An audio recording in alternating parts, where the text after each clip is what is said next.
Salut à tous, épisode 2 avec les San Antonio Spurs. Dejounte Murray, ok, Lonnie Walker, Keldon Johnson, Lucas Amanich, Aldridge, Gay, Mo Bamba. Tiens donc, pourquoi est-ce qu'on voit un joueur du Orlando Magic dans cette présentation des forces principales de ces Spurs? Très facile. Rapide résumé de ce qui s'est passé à l'épisode précédent où je vous disais qu'après une partie avec les Spurs sur NBA 2K19 l'année dernière, j'avais envie de vous proposer une autre histoire avec ces Spurs, mais sur la base, on ne pourra pas se cacher, hein, d'un commencer maintenant, ainsi une situation dramatique, ou en tout cas pas loin de le devenir avec ces Spurs, qui par exemple sont les pires à ce stade de début de la partie pour provoquer les pertes de balles adverses. 30e offensive turnover, opponent turnover, pardon. Et évidemment l'idée qui arrive très rapidement de trouver une contrepartie pour un trade de DeMar DeRozan, non sans avoir essayé quand même auparavant de redresser la situation, et c'était en train de se passer. Donc je serais plutôt parti à ce moment-là pour quand même le garder. Mais voilà, il ne veut pas re-signer. Je ne veux pas le perdre contre rien, puisque quand même un business, la NBA, ça évite donc de passer une saison tranquille. On est obligé d'aller chercher un partenaire. Évidemment, c'est le Orlando Magic. Vous le savez si vous avez vu l'épisode précédent. Je délaisse les offres qui me paraissent pas pertinentes, du type Vucevic, qui est franchise player du côté du Magic, Jonathan Isaac, qui pour moi est un petit peu trop brillant, fort et a prouvé un petit peu trop de choses pour être tradé, peut-être plutôt mettre dans la balance un Mo Bamba qui est légèrement barré par Vucevic, le franchise player du Magic. Ensuite, on simule, on a récupéré aussi Aaron Gordon, dont on se débarrassera un petit peu plus tard pour donner du temps de jeu à nos jeunes joueurs, mais ça, c'est juste après ce que vous voyez là, qui est une fin de saison où on termine finalement tête de série numéro 4 de l'Ouest, un tableau de playoff qui contient 2-3 petites surprises quand même, présence par exemple des Pelicans dans le top 8, paraît pas évident, une saison régulière qui aurait quand même été euh, bah, pas si mauvaise, avec, on va dire, 2 tiers de saison avec l'effectif qu'on connaît, et un dernier tiers de saison avec un effectif déjà remodelé, comme je vous le présentais juste avant. Des playoffs qui vont se passer un petit peu bizarrement pour ce qui est du premier tour, puisque les Bucks se font sortir, et puis nous on se retrouve en demi-finale de conférence avec un Raja Rondo qui shoot du logo, mais au-delà du logo. Enfin bref, voilà, terrible. Anthony Davis, LeBron James, on a vu Dwight Howard nous martyriser juste avant. C'est une élimination en demi-finale de conférence tout à fait logique face à l'épouvantail des Lakers, et la fin des playoffs se passera de manière... Est-ce une surprise de voir les Sixers dominer les Lakers? Ça pourrait ne pas être idiot au final. Et puis après, à l'intersaison, on va essayer de remodeler un petit peu tout ça en demandant à Popovich encore une année et en trouvant une porte de sortie pour Aaron Gordon du côté des Atlanta Hawks. Atlanta Hawks qui nous donne en échange Cam Reddish, qui est sorti d'une saison absolument calamiteuse, à l'image d'un peu de ce qu'on connaît là pour lui depuis ce début de saison IRL 2019-2020.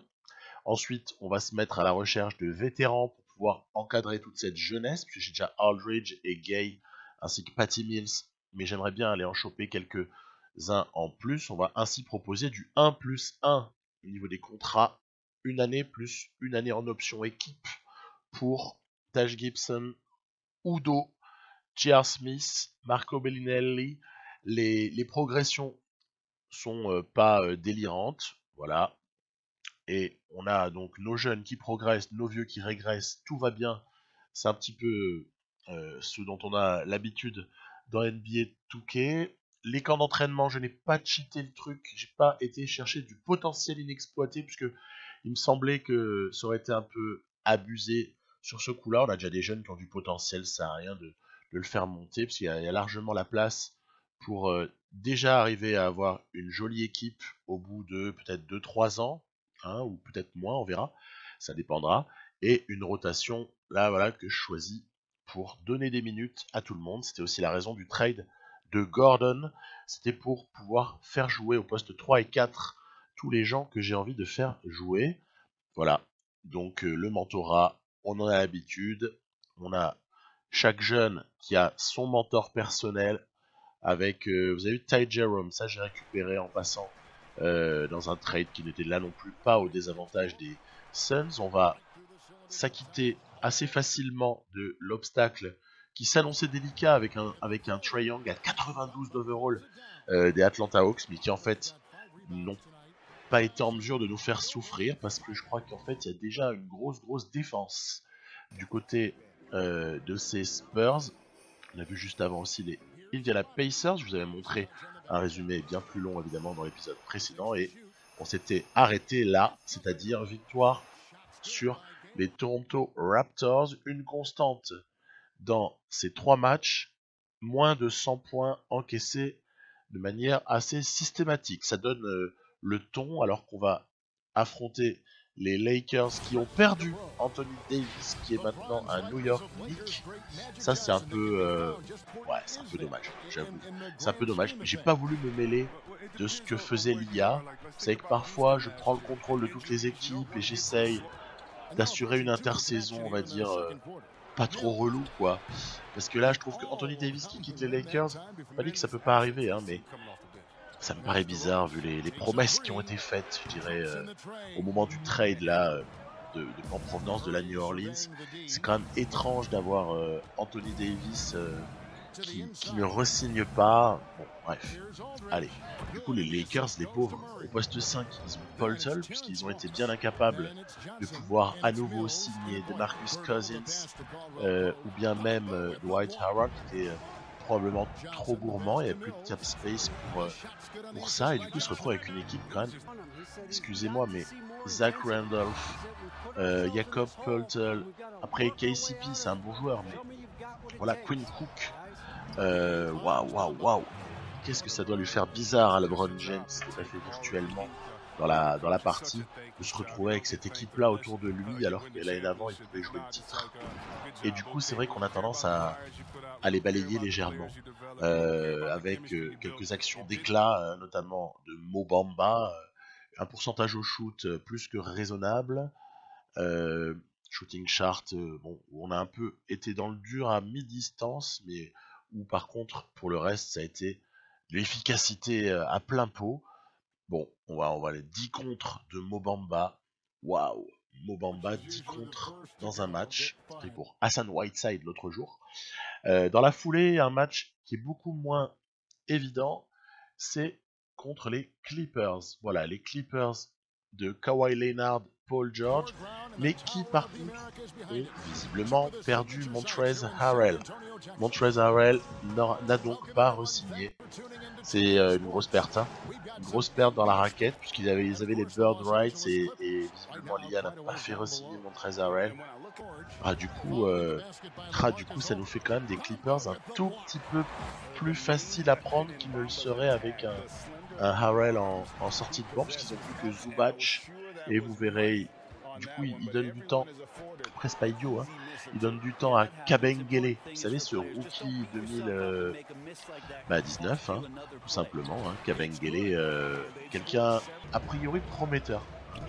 Landry Shamet aussi dans le roster, voilà, j'ai pas vu trop jouer Terrence Mann, mais on pourrait aussi penser à Terrence Mann, puisque ça s'est un petit peu dégarni et que le garçon a dû aussi progresser.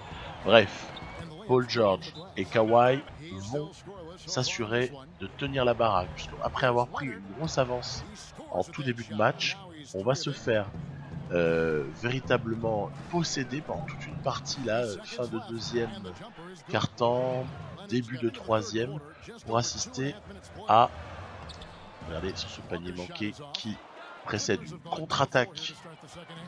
Waouh, c'est l'égalisation de Paul George. Donc les Clippers, équipe délicate à jouer, surtout quand on est un peu en berne offensivement, soit au niveau de l'adresse, avec aussi quelques passes mal assurées, Clippers qui passe même devant, aïe aïe aïe, de 5 points là en cette fin de quart-temps. Surtout que nous on n'a pas vraiment la réussite au shoot. Bon, donc il va falloir essayer de trouver autre chose.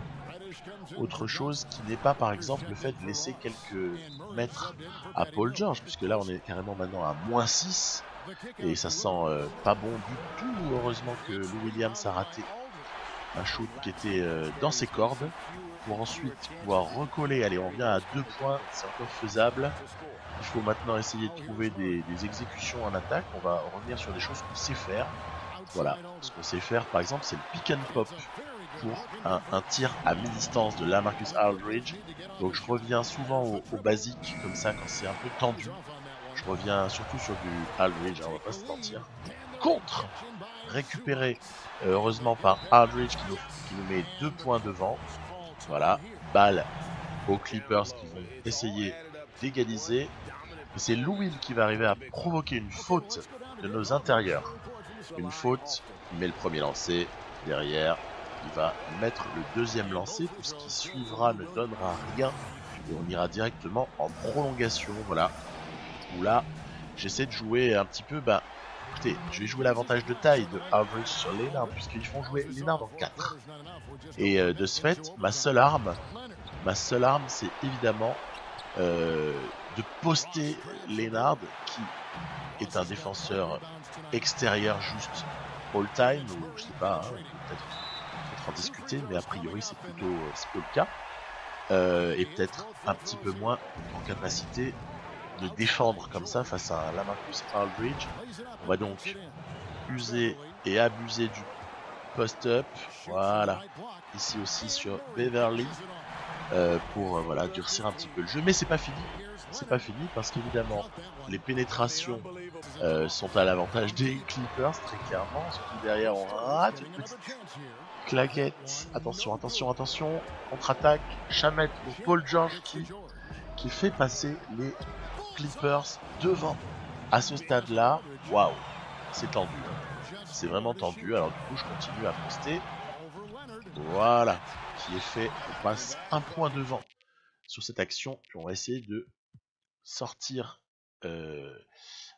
Aldridge, faire défendre Keldon Johnson peut-être plus sur les nains, il a plus de vivacité, il est peut-être plus à même de l'embêter même sur une pénétration, alors que Aldridge c'est du pain cuit pour Leonard, hein, c'est un peu facile. Et là il y a eu une aide excessivement pertinente de Mo Bamba qui est venu taper la balle derrière, faute. Premier lancer franc raté, deuxième lancer franc inscrit par Mo Bamba. Le shoot du désespoir, et non, c'est pas passé. C'est donc une victoire pour ces Spurs face à des Clippers qui auront bien existé, mais même s'ils ont été calamiteux à 3 points, à 4 sur 19 avant même l'extrapolation. Donc en extrapolé ça doit piquer les yeux, la stat globale. On a été présent au rebond, choisi plutôt les shoots dans des bonnes zones, et donc c'est plutôt satisfaisant avec ce moment clé, hein, où aussi on donne la balle à Aldridge à l'intérieur. Aldridge 35 points, 10 rebonds avec un bon pourcentage au shoot. Il aurait été le facteur qui nous fait gagner malgré un Paul George plus Leonard qui dépasse les 70 points. Dans la foulée, ce sont les Pelicans avec quand même, c'est joli sur le papier, c'est plus fort que nous sur le papier, c'est Ball, Holiday, Brandon Ingram à 87, Zion Williamson qui a visiblement été un petit peu, dont la progression a été perturbée par la blessure, puisqu'il n'est qu'à 84 entre guillemets. Bon, allez, nous on essaie d'exister toujours en essayant, hein, tout du moins d'être un petit peu plus malin. Là c'était Lonnie Walker face à Alexander Walker. Waouh, c'est quoi cette action là? Qu'est-ce qui se passe? Parce que j'avais joué un système qui est censé provoquer le switch, on le voit, il est là le switch, hein. On a un petit qui est en charge de sa manich, ensuite c'est le pivot qui est chargé de servir sa manich, mais en fait Aldridge il va rater sa passe et ça va atterrir directement dans le cercle, puisqu'il veut le ballon. Aldridge, on va le lui donner, il est surpuissant, hein. En fadeaway c'est juste monumental, hein, LaMarcus Aldridge.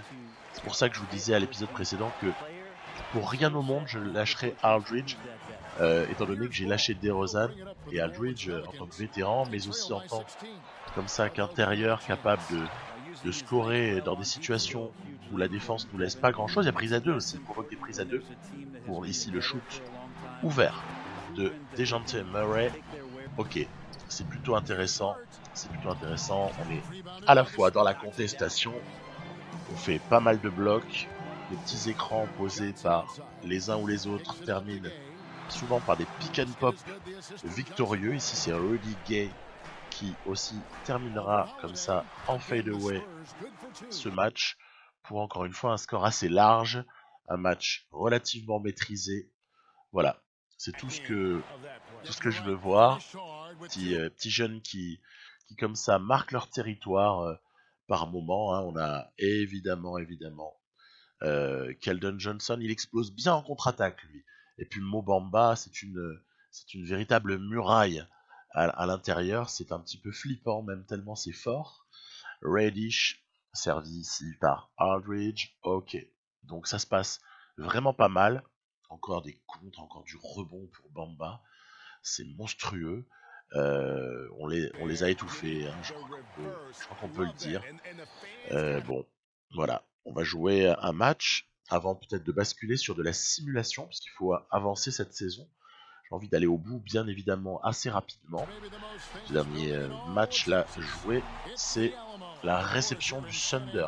Thunder qui est orienté autour, visiblement ils ont re-signé Gallinari, ils ont encore Steven Adams, ils ont promu Ferguson qui a 75 d'overall au rang titulaire du poste 3, ce qui est, enfin promu, il l'a déjà été, hein, mais voilà, en tout cas, ça fait un bon poste 3 correct. Et puis évidemment, il y a la doublette Chris Paul et Gilgeous-Alexander sur les postes externes. Donc on est présent en défense, on provoque ici par exemple une fin d'horloge. Mais Chris Paul est là, vous avez vu aussi Willie Cauley-Stein. Très bien, c'est intéressant.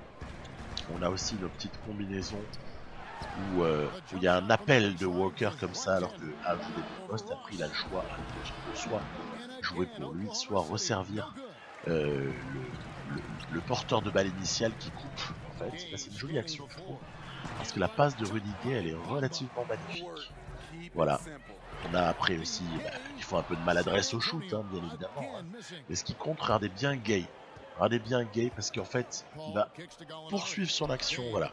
Tout ce qu'on veut voir. Shoot raté. Bon, ok. Par contre, derrière, très grosse présence en défense. C'est vraiment l'ADN des Spurs, en tout cas l'ADN souhaité de ces Spurs là pour ma part. Vous allez dire que c'est redondant parce que je parle tout le temps de la défense, mais pour moi j'ai rien inventé. La défense, c'est ce qui fait qu'une équipe va comme ça ensuite pouvoir exister plus tard en playoff. Vous avez vu, tiens, intéressant, Anthony Edwards, rookie là 2020, hein, qui a été pris par le Thunder, qui avait hérité d'un tour de draft, d'un choix de draft pas pourri à l'été qui avait précédé. Ok. Et puis on se régale encore de cette passe là de Rudy Gay qui était assez jolie puisqu'il y avait quand même du trafic. Mais Mo Bamba a voulu jeter un ballon en l'air, il attrape tout ce qui bouge. Donc à partir de là, il y a vraiment zéro souci. C'est une espèce de réincarnation de Capella, c'est un Capella version 3.0, hein, Mo Bamba, mais encore un peu plus fort parce qu'on le verra plus tard. Il y a moyen en plus de lui développer du shoot externe. Donc ça c'est l'arme absolue, une espèce de pivot ultime. Hein. Allez, on va encore jouer du côté de Charlotte pour affronter les Hornets. Et ensuite, la série de matchs que je joue au départ s'achèvera avec la réception des Rockets qui marche super bien. Ce sera un véritable choc au sommet déjà de l'Ouest que l'affrontement qui suivra face aux Rockets. Nous, on a 7-0, donc c'est vrai qu'on est plutôt en bonne situation. En face, c'est une équipe, certes, il y a Devontae Graham, il y a PG Washington, mais c'est pas non plus voilà, injouable, loin s'en faut, hein. Surtout qu'ils n'ont pas grand chose à opposer ni à nos pénétrations, puisque défensivement, c'est pas très fort Charlotte, donc ni à nos pénétrations, ni même à, je dirais, nos contre-attaques, parce que athlétiquement, ils sont quand même moins forts. Ils sont moins forts athlétiquement, hein. Donc voilà, après on essaie de varier un petit peu. C'est vrai que rien que le fait de mettre la balle au poste pour la Marcus Aldridge, ça crée des déplacements en fait chez ses coéquipiers, hein, chez nos joueurs, et à la fois des déplacements et à la fois des prises à deux aussi, hein. Et donc au final, bien souvent, rien que le fait de réussir son début de match avec Aldridge, donc mettre quelques paniers, va provoquer ensuite des prises à deux assez systématiques ou je dirais une défense un peu maladroite de la part de l'IA, même en superstar. Et après, il n'y a plus qu'à se régaler pour aller tirer parti de tout ça. Regardez-moi cette équipe des Rockets. Est-ce que c'est pas ce qu'on peut rêver, peut-être avec l'âge l'âge en moins, hein, parce que c'est vrai que Iguodala et PJ Tucker sont pas tout jeunes, mais est-ce que c'est pas ce dont on peut rêver pour les Rockets, d'avoir Westbrook en trublion, Harden en maestro solo et 3 guerriers dans le 5? Avouez quand même que c'est plutôt excitant. Avant de jouer le match, on se dit waouh, cette équipe-là peut nous faire mal. Donc ça m'a bien plu d'avoir comme ça ce face à face aux Rockets. Ça m'avait échappé, hein. Ils avaient pris Iguodala, je m'en suis rendu compte au moment d'aborder le match. Donc génial. Après, sur les backups, c'est un poil moins fort. On apercevait Etuan Moore. Là, il y a Trey Burke qui vient de se faire contrer par Samanic. Attention, Samanic. Il a beau être blanc, il est athlétique, le gaillard. Hein, il faut pas le mésestimer. Il y a toujours Eric Gordon. Et au poste de pivot, quand Capella n'est pas sur le terrain, là, a réussi un joli alley-oop avec Mo Bamba. Quand Capella n'est pas sur le terrain, c'est le jeune Hartenstein. Vous savez, ce joueur qui est du côté des Rockets depuis... je pense que là, dans le jeu, c'est bien sa 4e saison du côté des Rockets, parce que ça fait pas mal d'années qu'on le voit dans le roster, sans qu'il joue un rôle réellement majeur, hein, bien évidemment. Mais bon, voilà. En tout cas, ils ont été sûrement à court d'argent, et ils ont été, je dirais, plutôt privilégiés le recrutement. Ah non, en plus, il shoot externe. Le recrutement d'un Iguodala plutôt que d'un pivot backup comme ils avaient l'année précédente. Ok, allez, on y va. Contre-attaque, et les contre-attaques, c'est un peu notre cam. Parce que, vous voyez, quand vous vous stoppez comme ça, il y a deux défenseurs qui naïvement viennent, et ça peut très souvent provoquer un cut. Et bon là, après, c'est toute la puissance, hein, de Mo Bamba. On n'est pas si mal que ça dans ce match. On n'est pas si mal, puisqu'on est à plus 10 à moins de 3 minutes de la fin. On a aussi comme ça, voilà, sur contre-attaque, quelques réussites assez sympathiques, et on va s'imposer sans avoir trop tremblé dans le money time. Faut quand même l'avouer. On va s'imposer au terme, voilà, encore une fois, d'une performance plutôt maîtrisée. Ça fera donc un total de 9 victoires et 0 défaites avant de se lancer sur la suite de la saison, qui sera beaucoup de simu. Bon, on verra bien si on va en playoff ou pas. Après, on se doute bien qu'avec un départ pareil, ça sent plutôt les playoffs, hein, pas se mentir. Et donc, peut-être plutôt essayer d'aller rapidement vers les playoffs, quand même, en regardant un peu ce qui peut se passer. Regardez, la défense sur Harden a été efficace. Allez, 9-0, tout va pour le mieux. On va maintenant voir ce que ça donne en simu. Donc, petit calendrier, Mavs, Heat, etc., etc. On me propose des trades. Moi, je suis pas du tout enclin à accepter, ni même de me séparer de Ross, même si là, le pauvre, il vient de se blesser. Mais moi, Terrence Ross, j'y tiens. Il n'y a pas de problème. Je veux le garder. Moi, je l'ai pas pris pour le trader. Donc, à partir de là, on répartit un peu nos minutes. Et notamment, c'est l'occasion de faire jouer Ty Jerome. Vous savez, c'est ce mec qui a été drafté, alors, que que je m'en mêle pas les pinceaux, en même temps que DeAndre Hunter. Il a été drafté en même temps, à l'été 2019, puisqu'ils étaient ensemble champions NCAA. Et Ty Jerome, c'est plutôt un meneur dont on n'a pas parlé. Il est passé un peu sous les radars, comme je vous disais. Mais moi, je pense qu'il y a vraiment du potentiel chez ce type-là. Et donc, on n'hésite pas, dès qu'on a l'occasion, à le lancer dans le grand bain, puisqu'il peut à terme devenir peut-être la doublure de DeJounte Murray. Faut pas qu'il soit trop fort, parce que sinon ça va être difficile d'accepter le rôle de doublure. Mais bon, Patty Mills, il a cette année-là, et peut-être que l'année suivante, c'est Jerome qui aura le poste de backup meneur. Ça dépendra un peu des progressions des uns et des autres. Hein. Vous savez, à l'été, les progressions des joueurs, les vétérans qui ont tendance parfois à régresser. Bon, on verra bien ce qu'il advient. Alors, on est toujours dans notre simulation. On a 7 défaites à ce stade-là. 8, 9. Hein, attention, il y a quand même des petites défaites qui sont concédées de ci, de là. À une 10e, une 11e. Attention, attention. 27 et 11. Bon, ça va, allez, ça s'accepte hein, sans problème. Je vais avancer jusqu'avant la trade deadline au cas où quelque chose me saute aux yeux. J'avoue qu'il m'est passé par la tête quand même de voir si je ne refilais pas Ty Jerome à une autre équipe. Voilà, c'est le seul truc que j'ai eu. Et puis après, je me suis dit non, non, non, allez, tu l'as. Après tout, c'est intéressant de développer. On est dans cet esprit-là, dans ce parti avec les Spurs, c'est de développer des joueurs intéressants. Allez, puis aussi explorer des joueurs avec lesquels j'ai pas encore joué sur NBA 2K20. En l'occurrence là, Cam Reddish, bah, tous les petits Spurs, hein, et Ty Jerome, hein, c'est peut-être l'occasion. Donc allez, on va s'accrocher à ça. 34 et 14 au 5 février. Ça veut dire que c'est là qu'il faut se positionner clairement sur est-ce qu'on va bouger ou pas, parce que la trade deadline est une semaine plus tard, le 11 février là, et je décide de non, non, non. Je vais pas bouger. Je vais pas bouger. Il est évident que Rudy Gay n'est pas dans les intransférables, mais il l'est. Hein, pour moi, Rudy Gay ne bougera pas, voire même j'ai envie de le prolonger. Ça me va tout à fait d'avoir comme ça un Rudy Gay qui fait le boulot en sortie de banc. Je le trouve parfait. Juste parfait dans son rôle. Allez, on est à la quinzaine de défaites à présent, sans compter celle du All-Star. Mais celle-là, on les prend pas en compte dans le bilan. Ok, on a eu... ah ouais, dois-je le préciser, personne hein, n'a été All-Star dans notre équipe. Mais encore une fois, c'est pas bien grave.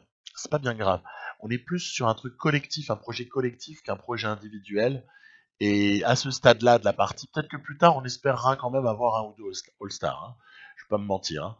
Mais a priori, pas de raison particulière d'espérer des All-Stars, on n'en a pas. Et je n'ai pas prolongé de contrat parce qu'il n'y avait personne qui était réellement intéressé à prolonger à ce moment-là de l'année. Donc pour prolonger, il faudra attendre la fin, il faudra attendre l'été au cas où on décide de prolonger certains. J'avoue que j'ai quand même dans la tête de prolonger Aldridge et Gay jusqu'à leur fin de carrière a priori, hein. Même si je pars plutôt sur des contrats a priori d'1 an hein, à chaque fois. Blessure, puis retour de DeJounte Murray. Bon, très bien. Ça aura encore permis à Ty Jerome de prendre des matchs, hein, de comme ça pouvoir rentrer dans la rotation. C'est excellent. On est presque au bout de la saison, puisqu'on est là, voilà, au mois de mars. 44 et 19, c'est pas mal. C'est pas mal, 44 et 19. Ça nous positionne à ce stade en tête de l'Ouest. J'aurais pas espéré, en fait, que ça se passe aussi bien hein, en simu, parce que je me disais, ouais, allez, t'as joué les matchs, autant quand tu simules, ça va partir en sucette le bilan, là, il va pas du tout être comme ça. Bah en fait non, hein. Non, non, non, non, non. Par contre, on prend nos précautions. Ouais, dès lors que Aldridge serait un tout petit peu touché, on prend tout de suite des précautions. Il s'agit surtout pas de l'abîmer. À son âge, il est fragile et il faut surtout pas tirer sur la corde. Alors qu'en fait, ce qui nous intéresse vraiment maintenant, c'est les playoffs. Hein. C'est pas autre chose. Voilà. Donc quand il revient, par contre, ok, problème. Je vais pas le bencher non plus, hein. Mais voilà, Taj Gibson aura fait son devoir. Hein, il aura remplacé juste quand il le fallait. Voilà, 55 et 23. Il reste quelques matchs. Il en reste 4 à disputer. On est pas mal. On est pas mal. Donc Portland du côté des Blazers, défaite, victoire contre les Nuggets, les Knicks, et qu'est-ce qui va se passer contre les Pelicans? Attention, 57 et 24, ça fera 58 et 24, et il va falloir penser peut-être à s'occuper de Keldon Johnson. Aucun risque, là non plus. J.R. Smith voit le parquet. Enfin, il marche sur le parquet, parce que sinon il le voyait, mais du côté. MVP, Antetokounmpo. Personne ne sera surpris avec des stats pareilles. LaMelo Ball, Rookie of the Year. Pas mal LaMelo Ball. Et on est content. On a Rudy Gay, 6e homme. C'est génial, c'est génial. Rudy Gay, 6e homme, avec de belles stats. Hein. Kawhi Leonard, meilleur défenseur. Ouais, ça surprendra pas grand monde. Et Mo Bamba, MIP. C'est pas mal ça aussi. 2 contre, 11-6 et 2. Ça va, c'est correct. Et cerise sur le gâteau, Popovic est honoré par la Ligue pour sa dernière saison. A priori, en tout cas, on est parti pour ça. Il est coach de l'année. Alors, je rigole, hein, c'est pas il est honoré. Hein. En fait, c'est aussi parce que on a le meilleur bilan à l'Ouest et il est meilleur que la meilleure équipe de l'Est qui est Atlanta. Hein, c'est incroyable. Incroyable, mais vrai. Atlanta, mais... Enfin, incroyable. Pas tant que ça, parce que si vous vous souvenez à l'épisode précédent, Atlanta, ils avaient constitué une super belle équipe. Donc, bon, voilà. Les All Rookies, on a vu Defensive et All NBA juste avant. Team. Il n'y a pas de trucs majeurs, si ce n'est peut-être des gens t'aimeraient qu'on j'aurais pu signaler qui était dans la First All Defensive. San Antonio contre les Kings pour le premier tour des playoffs. Bah, écoutez, c'est plutôt un premier tour qui est à notre portée. On va pas pleurer. On a plutôt de la chance. Qu'est-ce que ça a donné les bilans collectifs? Ça qui m'intéresse beaucoup. Puisqu'il y a comme ça des évolutions qu'on peut constater d'une année sur l'autre ou pas. 17e offensive rating. Ouais, mais ça c'est parce qu'en fait, on n'est pas encore très développé au niveau de l'attaque. Ça, ce sera le plan dans sa 3e phase de développer mieux l'attaque, parce que pour le moment, on a une très bonne défense. Voilà, on a 6 points de mieux que la 2e équipe qui défend le mieux. Donc c'est plutôt énorme. Le rebond défensif, il est sacrément sécurisé. On peut pas dire qu'il y ait grand chose à signaler au niveau du pourcentage de rebond offensif attrapé.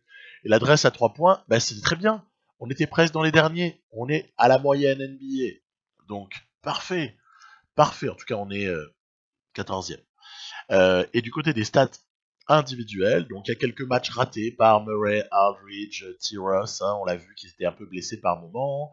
Ça a permis à d'autres de prendre des minutes.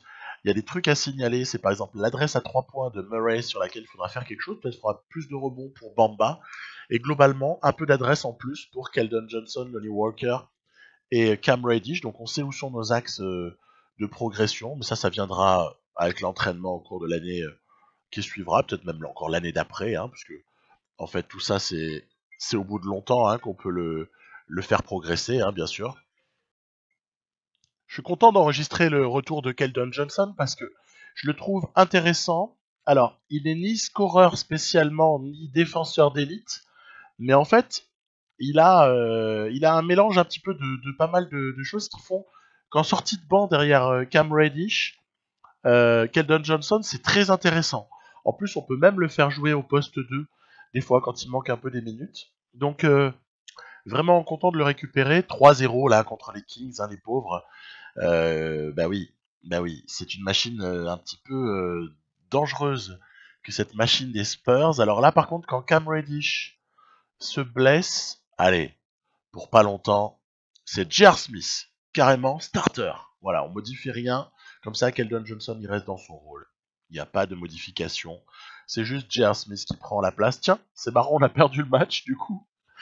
Et on aura eu pas mal de blessures hein, quand même. Hein. Moi, je trouve que j'ai dû très très souvent au cours de cette saison-là modifier la rotation avancée. Mais bon, après ça va, hein. C'est pas non plus horrible parce que c'était pas des blessures gigantesques, à part celle de T-Ross qui était assez longue, hein, 4 à 6 semaines. Mais voilà. Retour de Reddish, juste après qu'on ait pris le 5e match contre les Kings et qu'on soit qualifié pour les demi-finales de conf. Donc, tout va pour le mieux. Reddish, il est super fort. Hein. Il est super fort. De toute façon, ça va se voir. Ça va se voir. On peut remarquer quand même Bucks et Sixers au tapis. C'est quand même étrange. Ils se sont fait tous les deux taper au premier tour. Alors, contre Brooklyn, je veux bien à la limite, parce qu'il y a Kevin Durant et Kyrie Irving. Mais très surpris quand même. Très très surpris de la défaite contre Miami des Sixers. Mais bon, ok. Ok. Ça fait plusieurs fois que je constate que, remarquez, les Sixers, il leur arrive de gagner aussi parfois, hein, mais je me demande s'ils n'avaient pas gagné d'ailleurs la saison précédente dans la partie, hein, je crois qu'ils avaient gagné. Mais je les ai vus gagner, mais je les ai quand même vus assez souvent perdre, et je suis assez étonné de la manière dont ils sont quand même gérés par l'IA. Bon, ok, à suivre. Nous, on pense pas à ça, on pense à une demi-finale de conférence Ouest qui se complique. Oh là là là là là là là là. On est arraché le 3-2 là, ouf. On a arraché le 3-2 à domicile après un début un peu troublant. On va donc se retrouver face à un 6e match. Vous avez vu, je simule, hein. Je veux voir ce que ça donne. Hein. Bon, après, il n'est pas dit que, ben voilà, là, on va avoir un 7e match. Je vais le jouer. Je vais le jouer, évidemment. Ouh là là, on va devoir le jouer sans Dejounte Murray. Et ça, c'est embarrassant. Parce que à -7 comme ça, une blessure, je ne prends aucun risque, je ne le fais pas jouer. Je vais donc donner des minutes à Lonnie Walker au poste de meneur. Et évidemment, c'est Ty Jerome qui va assumer une partie des minutes qui restent, ainsi que J.R. Smith au poste 2. Voilà, donc ça nous fait... écoutez, voilà, on fait confiance. Hein. On fait confiance. Donc on se retrouve avec Lonnie Walker qui start au poste 1. Une équipe donc quand même moins forte que d'habitude. Hein, pour un match 7 contre les Suns. Alors les Suns, c'est assez intéressant. Parce qu'ils ont toujours l'ossature qu'on connaît. Hein. C'est bien Saric, autour duquel on a DeAndre Ayton évidemment au poste 5, et Kelly Oubre, Rubio et Devin Booker. Voilà, ben, rien de surprenant, hein, que des choses qu'on connaît bien. Ça a pris à 2, vous avez vu. Ça a pris à 2 sur Aldridge, ce que je vous disais précédemment. Quand ça prend à 2 sur Aldridge, moi je suis super content. Je fais circuler le ballon et on va chercher le shooter qui est ouvert. En tout cas, quand la défense ne parvient pas à se resituer. Hein. Vous avez vu que rien que la présence de Bamba par moment réussit à faire un carnage, puisque les meilleurs joueurs de la ligue peuvent même rater des lay-ups lorsque Bamba est dans les parages. Donc la dissuasion, ça marche toujours avec l'aura du joueur sur piqué, c'est rigolo. Attention à Kaminsky pour Booker, jolie pénétration. On n'est quand même pas... on survole pas, hein. On survole pas du tout. Vous avez vu, c'est rigolo, ils ont Nico Mannion. Nico Mannion, vous le découvrirez bientôt dans une vidéo que je vous proposerai, j'en dis pas plus. Mais on va le retrouver, Nico Mannion. Je trouve que c'est un prospect qui est assez intéressant. Il a attendu aux alentours de la 15e place, vers là, sur la draft 2020. C'est un meneur qui peut avoir franchement de l'intérêt, hein, Nico Mannion. Donc, bon, plus 9 à cette fin de 3e quart-temps, on passe à plus 11. On est, allez, plutôt en situation où ça se passe pas mal. Regardez, surtout derrière, on a du shoot externe avec Keldon Johnson. Attention à Devin Booker, faudrait peut-être aussi de temps en temps penser à le défendre, hein, même s'il est un peu blessé apparemment. Bon, oh là là, dunk raté. Ils sont revenus à -8, hein. Regardez-moi ça. Allez, il est blessé le Booker. Mais n'empêche qu'il fait recoller à -6 les Suns. Attention, on rigole moins là, il reste 2 minutes. Et swish de Ricky Rubio, relativement clutch dans les fins de match. Rubio, je trouve qu'il est pas mal du tout. Hein. Là, il vient encore de très près. Et on croyait ce match terminé. Pas du tout. On est à 1 point devant. Airball de Aldridge. Qu'est-ce qu'il était moche celui-là, dis-moi. C'était un des plus vilains airball que j'ai jamais fait sur ce jeu. Magnifique, hein, en tout cas, recollage au score des Suns. On va essayer de jouer le buzzer beater avec Aldridge. Ah là là là là là là. Ça n'a pas voulu rentrer. Il faudra donc aller en prolongation sur ce match 7 qui nous semblait promis. On pensait que tout allait bien se passer. Et puis ça continue en plus. Saric qui arrache du rebond. Mais c'est pas possible. C'est pas possible. Plus 3 pour les Suns. Ensuite, on n'a pas vraiment de réussite non plus. Hein. Faut quand même l'avouer. Hein. Derrière, oh là là.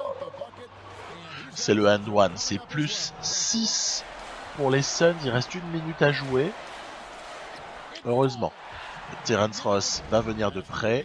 Derrière, une pénétration de Ricky Rubio qui n'aboutit pas. On n'est pas passé loin de la correctionnelle là. Cam Reddish qui fait parler sa vitesse, hein, une certaine puissance aussi, pour revenir à -2 et derrière, on avait arraché un stop défensif. Qu'est-ce qu'on va bien pouvoir faire? Bah écoutez, on va essayer de retrouver avec notre petit système en punch 5.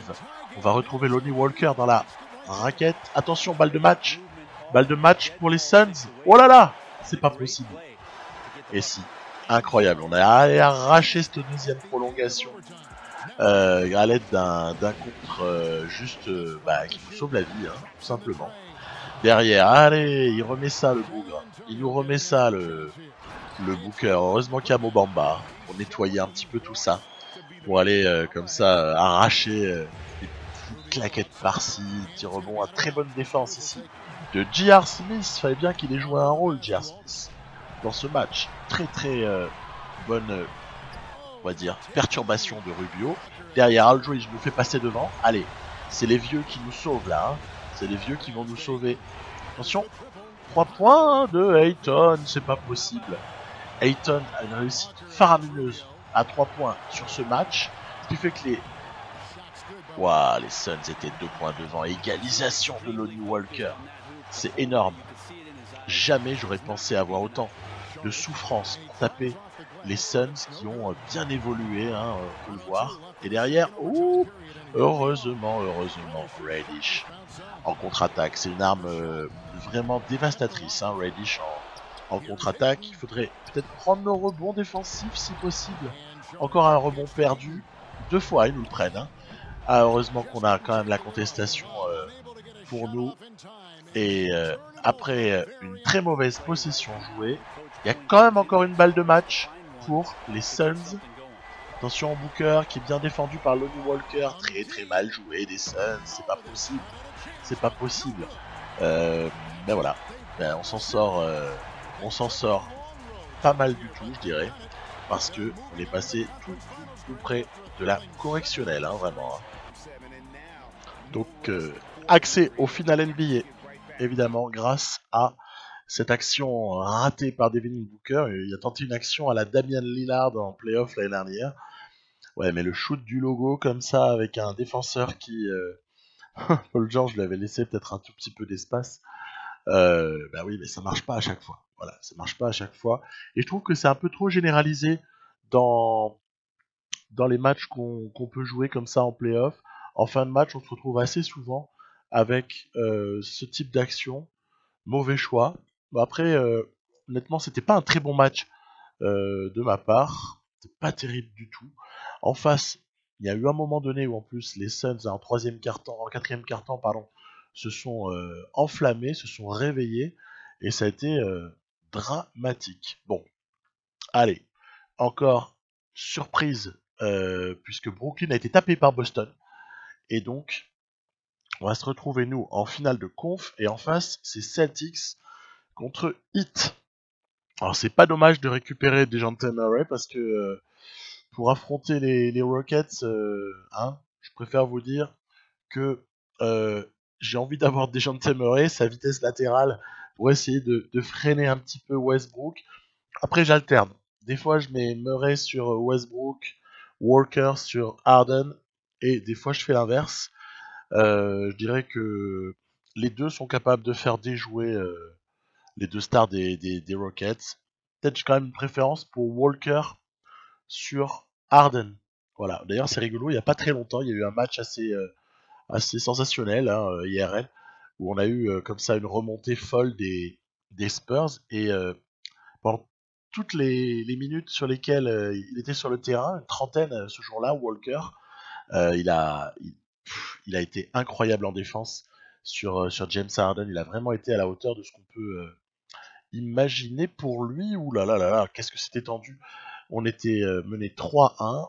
On se retrouve avec un gros match de Cam Reddish qui vient comme ça nous offrir l'accès au match 6. Est-ce que je le joue? Je le joue pas. J'ai failli le jouer.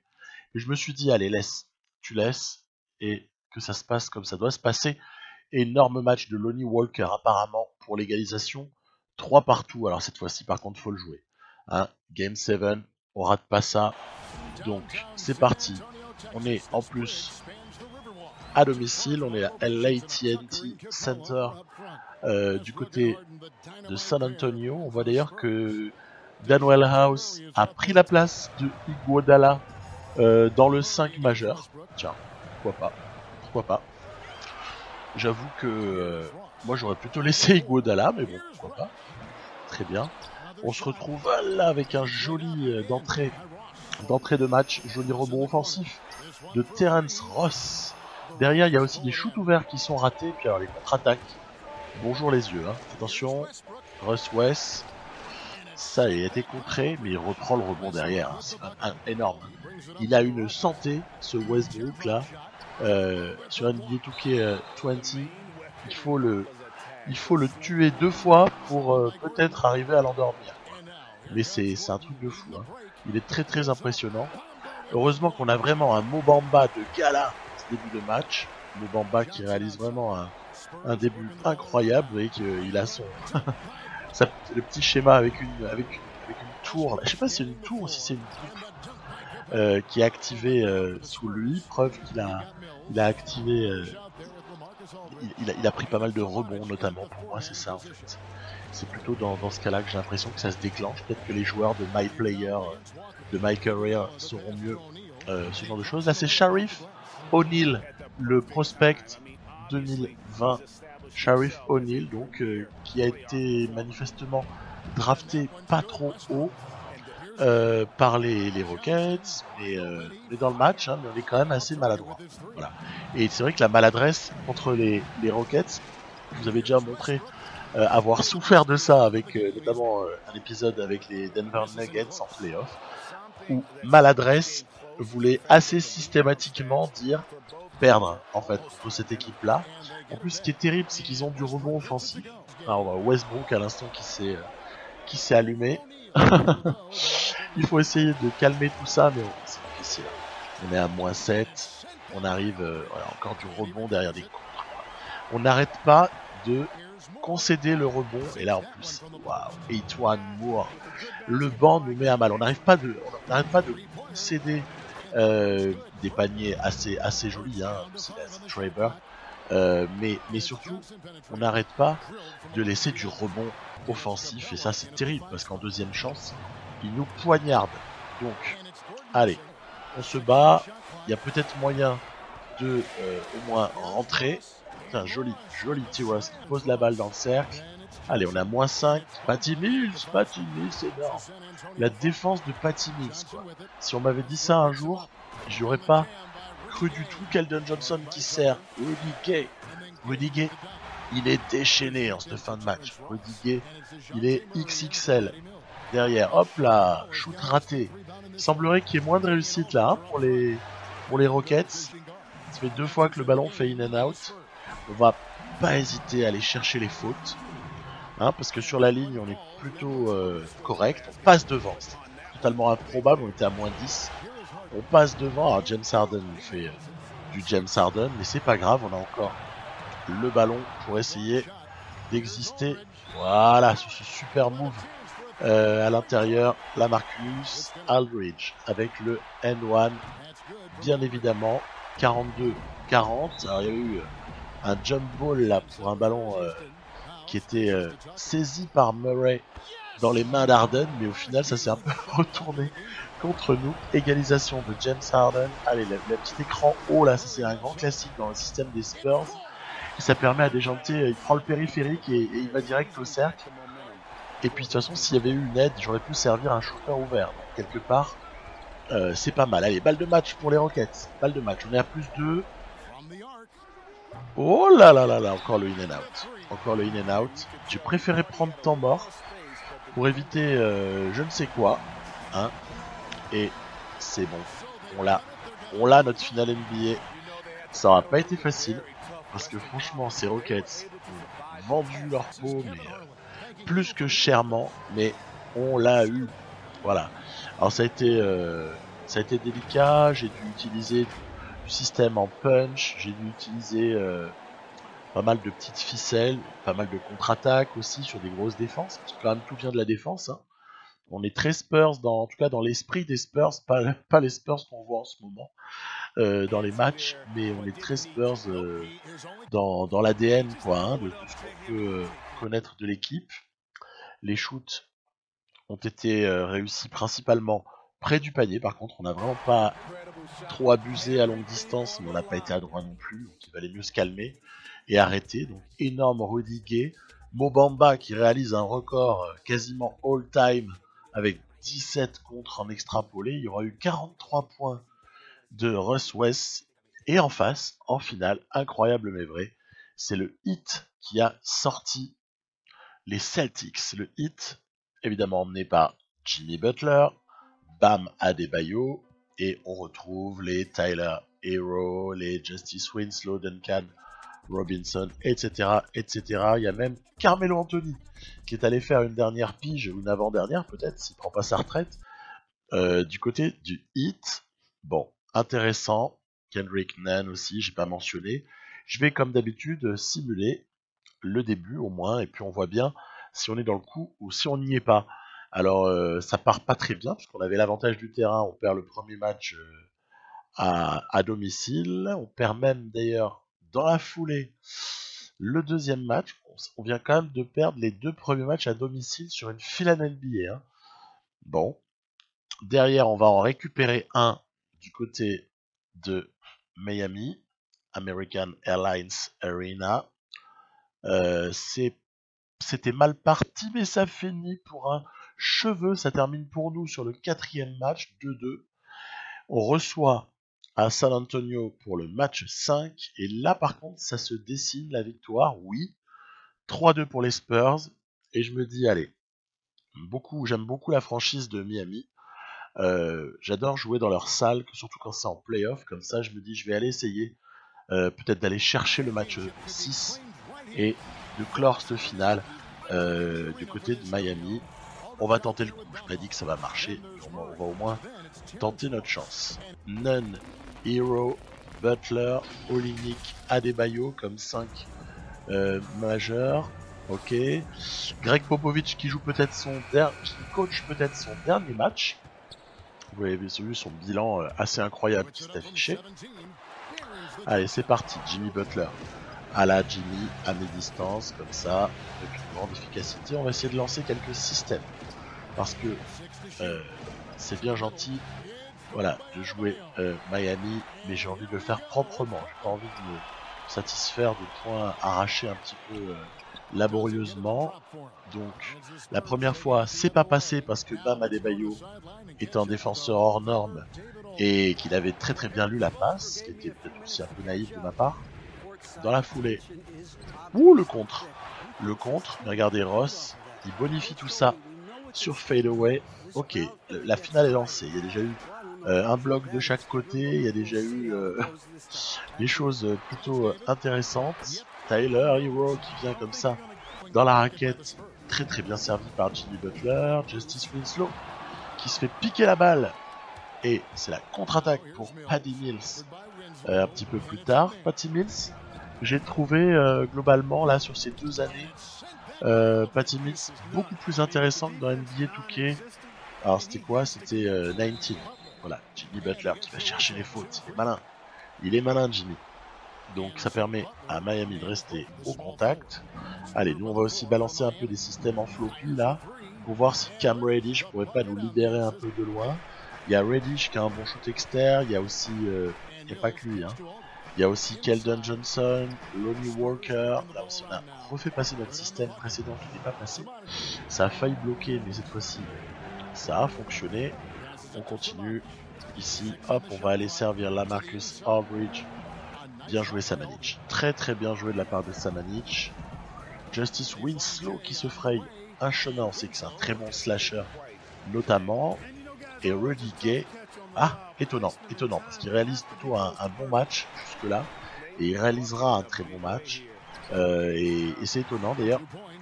Le truc que je me pose comme question à ce stade là, c'est si d'aventure je gagne, qui sera MVP de ces finals? Parce qu'en fait statistiquement il y a plusieurs joueurs qui sont assez comparables jusque là.